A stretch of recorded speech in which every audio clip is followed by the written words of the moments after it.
Bueno, vamos a hacer este video para reforzar el, el estudio del Tratado Teológico Político de Spinoza. Estamos con un especialista en el tema, la profesora Marta Libertad Bastiani.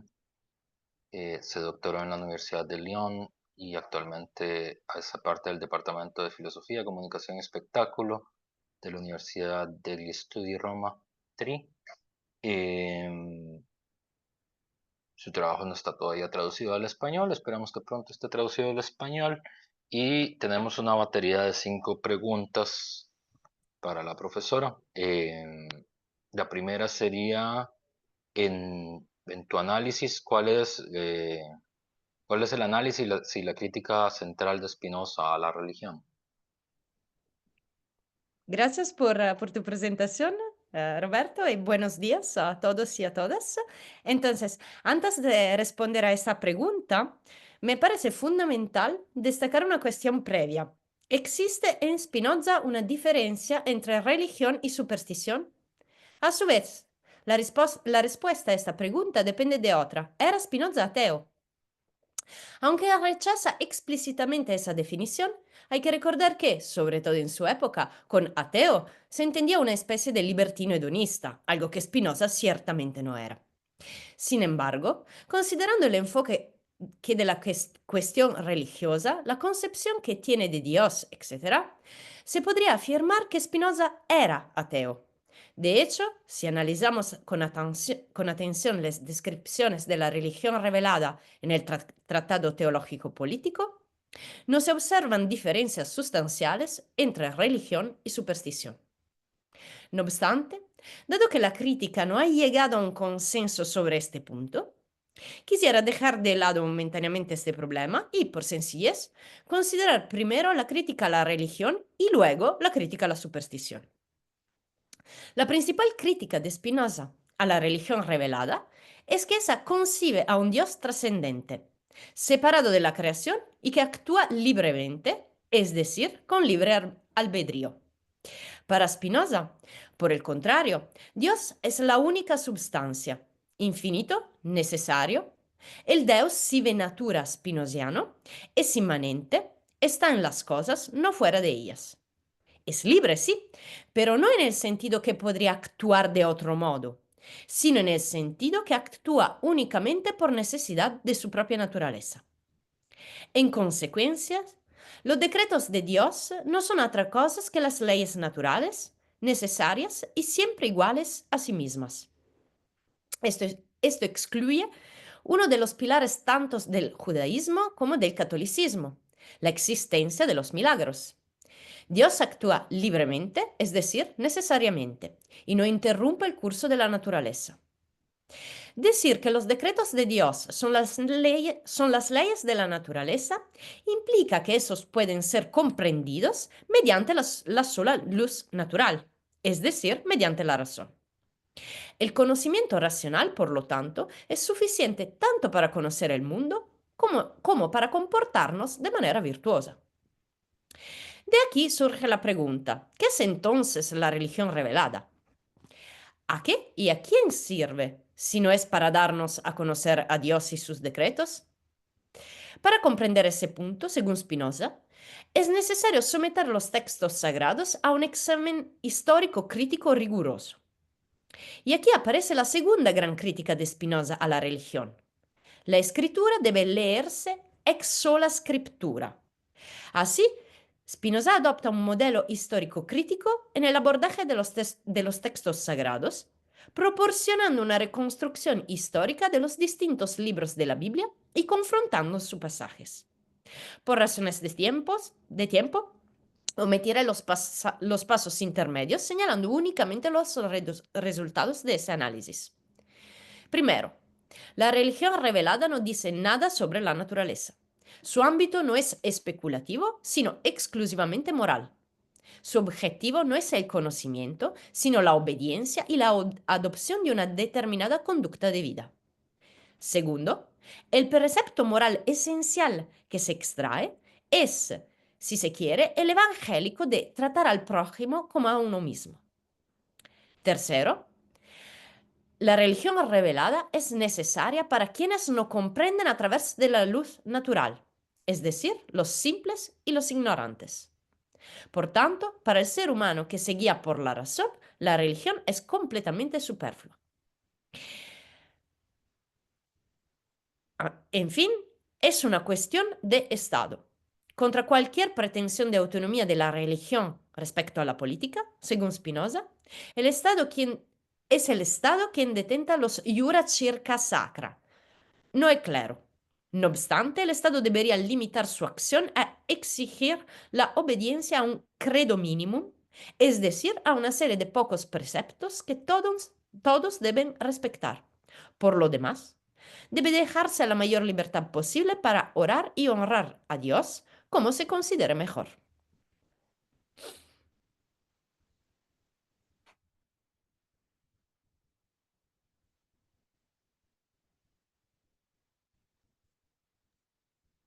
Hola,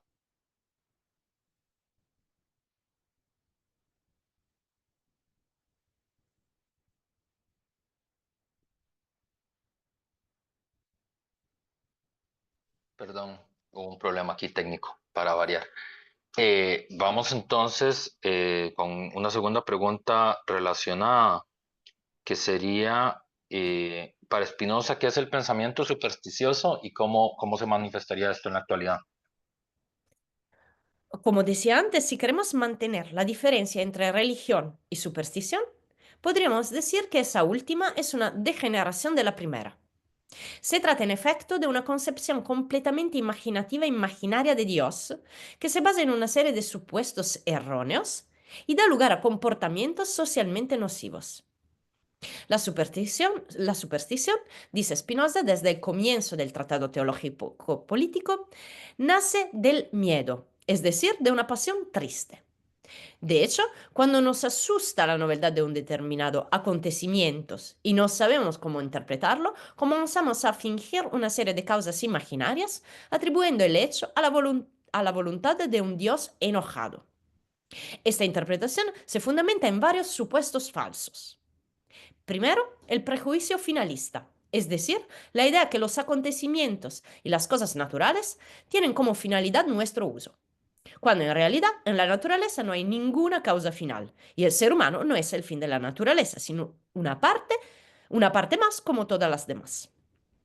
Segundo, la idea de un Dios trascendente y antropomórfico, un cuerpo separado de la realidad que adopta comportamientos humanos, se alegra, se enfada, etc.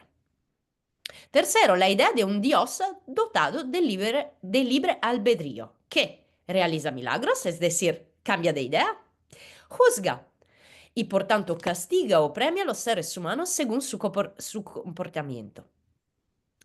Esto lleva a los seres humanos a vivir en un estado de temor constante, sin comprender el universo y sus leyes, adoptando comportamientos que pueden parecer virtuosos, pero que, al estar determinados por el miedo al castigo, no lo son realmente.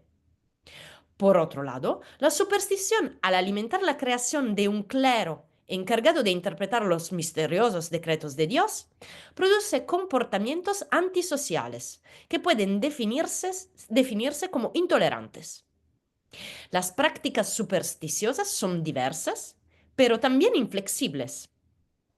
Quienes les adoptan se sienten depositarios de una verdad absoluta que consideran tener el derecho de imponer a los demás. Entonces, ¿cómo se manifiesta hoy una actitud supersticiosa?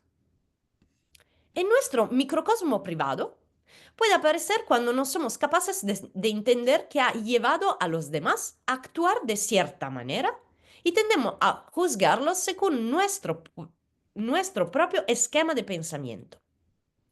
A nivel más amplio, la superstición se manifestó claramente, yo creo, durante la pandemia de COVID-19. El miedo a lo desconocido, la inseguridad por la propia vida y de los seres queridos llevó a muchos a desentenderse de un análisis compleja de la realidad y los arrojó a los brazos de los charlatanes más imaginativos. Presenciamos un florecimiento de teorías absurdas, un miedo generalizado y un aumento de comportamientos agresivos e intolerantes. En Italia, por ejemplo, la intolerancia se dirigió particularmente contra quienes rechazaron la vacuna. Fuera o no justo, en lugar de actuar mediante la persuasión y apelando a argumentos racionales, se asistió a críticas violentas y profundamente culpabilizadoras. Como sabemos, también se intensificó el racismo, primero hacia las poblaciones asiáticas y luego hacia los afroamericanos. Los ejemplos podrían multiplicarse, desde la intolerancia de género hasta la cuestión palestina. El punto es que el mecanismo supersticioso, según Spinoza, está siempre al acecho, listo para desencadenarse en cuando, dominados por el miedo, abdicamos de la razón y nos refugiamos en la imaginación. Renunciamos a nuestra libertad de pensamiento para seguir a alguien que admiramos y veneramos. Gracias. La tercera pregunta que vamos a tratar es, que es un tema muy espinociano, es ¿cuál es la relación entonces entre las pasiones y el pensamiento? Spinoza es conocido por haber teorizado el llamado paralelismo entre mente y cuerpo. A diferencia de Descartes, que veía la extensión y el pensamiento como dos sustancias separadas, según Spinoza se trata de dos atributos de una misma sustancia. Son dos caras de la misma moneda que corren en paralelo. El ser humano, en el ser humano, el pensamiento está representado por la mente y la extensión por el cuerpo. Mente y cuerpo son libres en su propio dominio, pero siempre están estrechamente conectados. El orden de las cosas, ordo rerum, es el mismo que el orden de las ideas, ordo idearum. Sin embargo, entre mente y cuerpo hay un principio, y este es el cuerpo. La mente, según Spinoza, no es otra cosa que la idea del cuerpo. Cuando en el cuerpo se da una sensación, la mente primero forma una imagen de ella y luego abstrae una idea. En este sentido, existe un paralelismo entre mente y cuerpo. Ahora bien, si el cuerpo es el dominio de los afectos, es decir, de las modificaciones del cuerpo, la mente es el dominio de las ideas, las instancias de pensamiento. Los afectos, cabe señalar, no son necesariamente pasiones, según Spinoza. También pueden ser acciones. En el primer caso, las pasiones, el cuerpo-mente se encuentra en estado pasivo, es decir, siente, piensa, actúa, no según su naturaleza individual, es decir, no libremente, sino únicamente en virtud de los encuentros accidentales con otras cosas, personas u objetos. Por el contrario, las acciones siguen siendo afectos, pero en ellas el cuerpo-mente actúa conforme a la necesidad de su propia naturaleza, es decir, libremente. No prescinden de las modificaciones externas, sino que las integran. En términos generales, podemos decir que los afectos tristes debilitan el sistema mente-cuerpo, induciéndolo a la pasividad, mientras que los afectos alegres lo fortalecen, haciéndolo activo. Aquí encontramos quizá uno de los llegados más interesantes de Spinoza. Haber conseguido que la racionalidad no excluye en absoluto la emotividad y las sensaciones, sino que las comprende y las realiza. En consecuencia, su ética no impone la negación de las emociones como factores destabilizantes, sino que recomienda su comprensión y sobre todo la multiplicación de los afectos alegres. Volvamos ahora a la relación entre sensaciones, afectos, imágenes e ideas. Según Spinoza, este pueden estar conectadas de tres maneras diferentes, es decir, existen tres modos de conocimiento. El primero es la imaginación. La imaginación es la primera manera en que entramos en contacto con la realidad y es imprescindible. Sin embargo, cuando imaginamos, conectamos sensaciones, afectos, imágenes e ideas según un orden que no es el necesario de causa y efecto, sino según un orden completamente accidental e individual. Por ejemplo, si una cosa X nos ha producido una sensación negativa, cuando nos encontraremos nuevamente con las cosas X, sentiremos inmediatamente una sensación negativa. Esto también puede ocurrir con una cosa Y que se parece de la X. Es evidente que este modo de pensar induce al error. Aquí nacen las pasiones, y ese es el tipo de pensamiento que domina en la superstición. La segunda forma de conocer es la razón. Aquí, percepciones, sensaciones, imágenes e ideas se conectan según vínculos de causa y efecto. Cuando razonamos, dice Spinoza, somos activos. Gracias al conocimiento de segundo género, comprendemos las leyes generales que rigen tanto a nosotros mismos y nuestros efectos como a la naturaleza. Tercero, finalmente, mediante la intuición o conocimiento del tercer género, volvemos al particular, pero esta vez interpretado según las leyes eternas y necesarias. Es decir, vemos al particular subspecie eternitatis, bajo la especie de la eternidad. El paso de un género de conocimiento al otro no se da necesariamente. Es fruto de un esfuerzo. Lo interesante es que este esfuerzo no excluye los afectos, al contrario. Según Spinoza, es precisamente multiplicando nuestros afectos, es decir, haciéndonos disponibles a ser modificados de múltiples maneras por el mundo exterior, que nos volvemos más capaces de pensar. En este sentido, las tres dimensiones no son excluyentes. Incluso si llegamos a ser capaces de abordar el mundo de manera racional, no por ello dejamos de imaginar. Sin embargo, nuestro esfuerzo debe orientarse en esa dirección, porque así seremos menos sujetos a las pasiones y al error, y nos seremos menos esclavos de lo que ocurre fuera de nosotros, es decir, más activos, más libres y por tanto más felices. Gracias. La cuarta pregunta sería, y que esto tendría más relación con el curso, ¿cómo se puede utilizar el pensamiento de Spinoza para analizar las ideologías contemporáneas? Un elemento histórico que debe tenerse en cuenta para abordar ese tema, yo creo, es la diferencia entre el papel que Spinoza asigna a la religión y la llamada teoría del engaño. Como tal vez sepan, sobre todo en la tradición libertina francesa del siglo XVIII, circuló un opúsculo intitulado La vie et l'esprit de Monsieur Benoît de Spinoza, que était conocido como Traité de trois imposteurs, erróneamente atribuido a Spinoza. En este opúsculo, y no solo en él, se expresa la idea de la que la religión no es más que un engaño. Precisamente que los profetas de las tres religiones monoteístas, es decir, Moisés para el judaísmo, Jesús para el cristianismo y Mahoma para el islam, habrían inventado conscientemente para mantener el pueblo en la sumisión y conducirlo a la obediencia. Esta reducción simplista de la religión a una invención deliberada con fines políticos en favor de quienes gobiernan no corresponde con la visión mucho más compleja que tiene Spinoza, como ya en parte hemos explorado.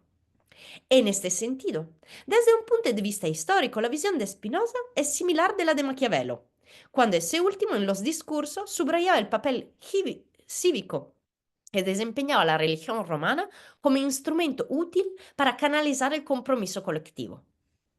Desde una perspectiva más actual, aunque con cierto anacronismo, podemos acercar el concepto de religión en Spinoza al concepto althusseriano de aparato ideológico del Estado. Simplificando mucho, la grandeza de Spinoza consiste en haber pensado la necesaria opacidad de la conciencia respecto de sí misma, la necesaria opacidad del conocer, así como la también necesaria opacidad del deseo, en contra de toda filosofía de la autenticidad. De hecho, como ya hemos señalado, la imaginación, y en cierta medida también su manifestación religiosa, es necesaria, imprescindible y determinada históricamente. Así como cada uno de nosotros imagina las conexiones según los encuentros que ha tenido con otros cuerpos, así también este imaginario puede volverse común a todo un pueblo.